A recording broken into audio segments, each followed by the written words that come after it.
প্রিয় বন্ধুরা, আজকে আসলাম একটি শপিং মহলের মধ্যে আপনাদেরকে দেখানোর জন্য ঈদ উপলক্ষে কতটা সুন্দর করে শপিং মহলটা সাজিয়েছে মানুষকে দেখানোর জন্য, মানুষকে মন কেড়ে নেওয়ার জন্য। এটা একটা শপিং মহলের ভেতরে সবাই দেখুন আসলে কতটা সুন্দর করে শপিং মহলটা সাজিয়েছে। আর অসংখ্য মানুষ এখানে আছে, ছবি তুলতেছে, ঘুরতেছে, বিভিন্ন ধরনের আনন্দ উপভোগ করতেছে।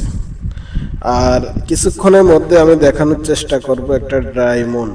দেখতে পারবেন ডায়মন্ড, এই যে মে ব্যাংক লেখা আছে দেখতে পাচ্ছেন, মে ব্যাংকের ভিতরে এই যে দেখতে পাচ্ছেন ডায়মন্ড সাজিয়ে রাখছে। খুবই চমৎকার একটি বিষয়। এই যে দেখেন ডায়মন্ড সাজিয়ে রাখছে মানুষকে দেখানোর জন্য।